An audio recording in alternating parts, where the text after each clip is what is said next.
मा जादों बुं so funny guys मेरे मम्मी को गैस ऑन करना डर लगता है तो लोगोफोर गोदान मोनसे भिडिअ नोंसोरखौ बरायनाय थालायबाय दे लोगोफोर आं दिनै नै बानलु खादों दिनै न'आवनो गायना लादोंमोनहाय लोगोफोर आङो बानलुखौ नै बानलु खानानै लादों आङो दिनै रबार ना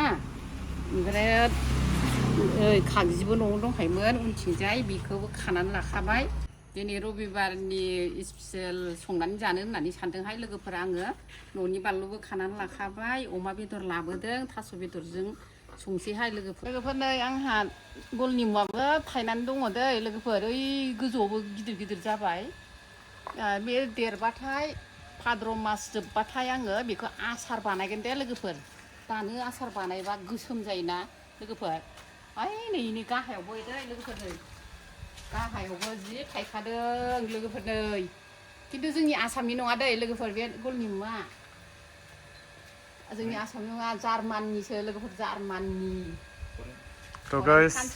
ये है नींबू अलग नींबू है ये वो इंडिया में जो नींबू मिलता है ये वाला नहीं है ये फॉरेन का है जर्मन का है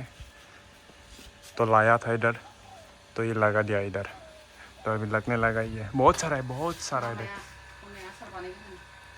इसका अचार बनाता है हम लोग it's German product not Indian product बाद में दिखाऊंगा आप लोग को जब इसका अचार बनाएगा देख बहुत सारा लगा हुआ है इधर ये वाला तो असम का नींबू है देख सकते हैं आप लोग ये असम का नींबू है गाइस ये वाला और ये वाला अलग है सॉरी ये वाला अलग है जर्मन वाला नै लोगोफोर रेडि लाखाजोब्बाय दे नैबे थास' बेदर दे लोगोफोर नै बियो आरो नै अमा बेदर रेडि लाखाबाय सुनानै आराम बरिया सुनानै लाखाबाय आरो नै सामब्रामबो हाना लाखाबाय मस्ला रुसुन आरो बानलु सिम्पोल संगोन दे लोगोफोर जों बारा मस्ला जानो हायाहाय जोंहा ओंखायनो आं सिम्पोलसो सङो दे लोगोफोर जाहायलांबाय थादो दे लोगोफोर आं संनोसै आंजों लोगोसे फैफाबाय थादो दे लोगोफोर नै आं बाहेरावसो सङो दे लोगोफोर नै बाहेराव सङोहाय लोगोफोर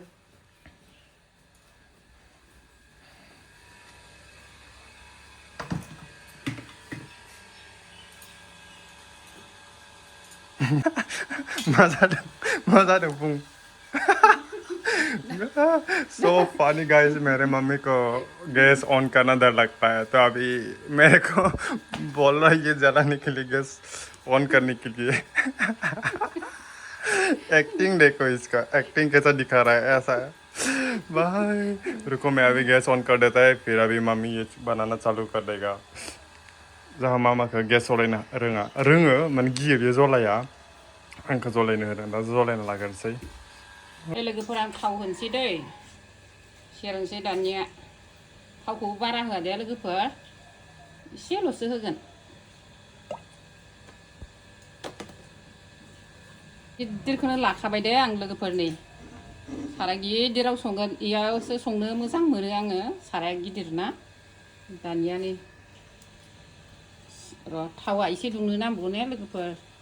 आङो नै सामब्राम लाखाबाय दे खाथियावनो दे लोगोफोर नै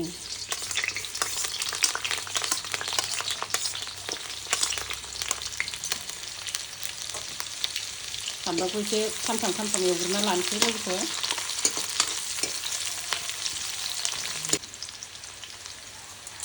दानिया नै बे बानलुखौ हरगोन दे लोगोफोर बानलुखौबो एसे खामहोनांगोन ना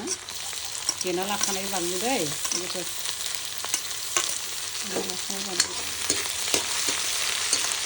हरनोसै दे लोगोफोर नै रुसुनखौबो हरबाय आङो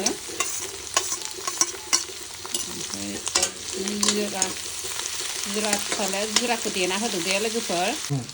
नै जिरा हरनोसै दे लोगोफोर नै जिरा हरबाय लोगोफोर जिरा बानलु एसे खामफ्राम एवनोसै जाबाय दे लोगोफोर नै दा बेदर हरनोसै दे लोगोफोर नै बेदरखौ हरबाय आङो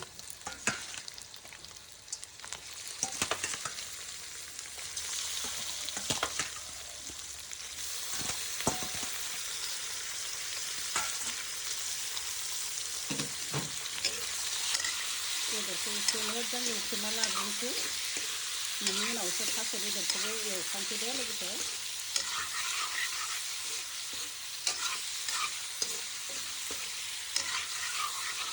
दिनै रबार साननि थाखाय एसे स्पेसियेल जानो सानदोंहाय लोगोफोर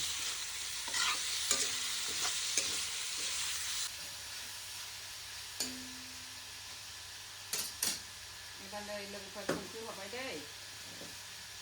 संख्रिखौ एसे नांजासे होखादों दे लोगोफोर आरो बिनि उनाव हालदै होनोसै दे लोगोफोर हालदै होगोन दे नै हालदै होबाय दे लोगोफोर हालदै होबाय दायो खोबहाबनानै होगोन दे लोगोफोर नै एसे खामफ्राम एवगोन ना लोगोफोर आङो आरो बेखौ एसे नै बेखौ साफा खालामनानै लाग्रोगोन दे लोगोफोर एसे बिनि उनावसो थास' बेदरखौ हरगोन आङो बेदरखौ खामफ्राम एवनानै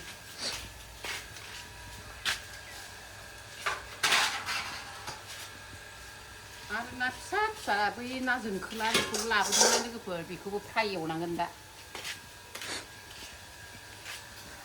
लोगोफोर सोरबा बिहामजो हायनो गोसोबा फैदो जाहा मामाया हारसिं खामानि मावनो बाबायनो हालानो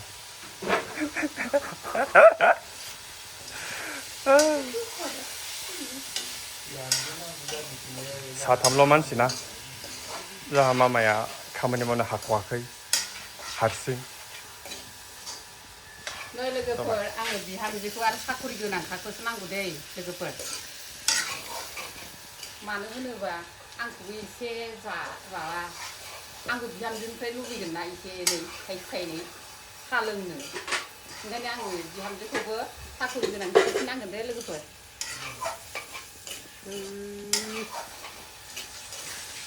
Joke apart guys, it is just a joke. Này, ra संनायखौ नायबाय थादो गोसो होदो संनायाव थास' बेदरखौ हरनोसै दे लोगोफोर आङो थास'खौ होनोसै दै लोगोफोर नै थास'जों अमा बेदरजों मोजां एवख्रेबनोसै बिनि उनावसो दैखौ होगोन दे लोगोफोर दानो होआ मोजाङै एवख्रेबबावनांगन थास'खौ तो गाइस मैं बताना भूल गया आप लोग को ये पोर्क है पोर्क के साथ ये अरबी का रूट है जो अरबी पत्ता है ना उस अरबी का ये रूट है मीन्स रूट नहीं क्या बोलता है आलू वाला पार्ट है कुसुका आलु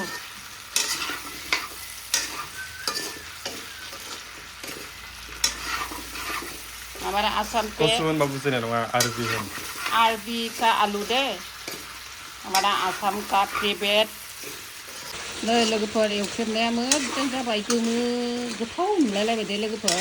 आं दा दै होनोसै दे लोगोफोर ओमफ्राय दा दै होनानै थास' बेदरा रुइबाथाय लोगोफोर एसे नाफ्लेगोन आङो होमबासो हद गोनां जायोना जानो मोजां जायो दा दै होनोसै दे लोगोफोर एवख्रेबनाया मोजां जाखाबाय गोमो गोथाव नुलायलायबाय नै लोगोफोर दै होनोसै दे दै गुदुंसो होदों दे दै गुसु नङा दै गुसु होबा माननोबो हागौ ना लोगोफोर बयबो मिथिखायो थास'आव दै गुसु होबा मा नै लोगोफोर आं थास' होनबाय थाफ्लांदोंहाय थारुनसो दे लोगोफोर थारुन लोगोफोर आंनि संनाया जाबाय दे लोगोफोर दसेनि उनाव जानोसै जोङो एसे गुसु जाबानो जासिगोन दे लोगोफोर गुदुं गुदुं जाबा बारा हद गोनां मोनजायाना लोगोफोर ओंखायनो एसे न' सिङावनो दोनहैथ'नोसै आं बाहेरायावसो संदोंमोन ना लोगोफोर दायो न' सिङाव लांसै दे लोगोफोर किचेनाव बिसोरनो जाहोग्रोबाय दे लोगोफोर नै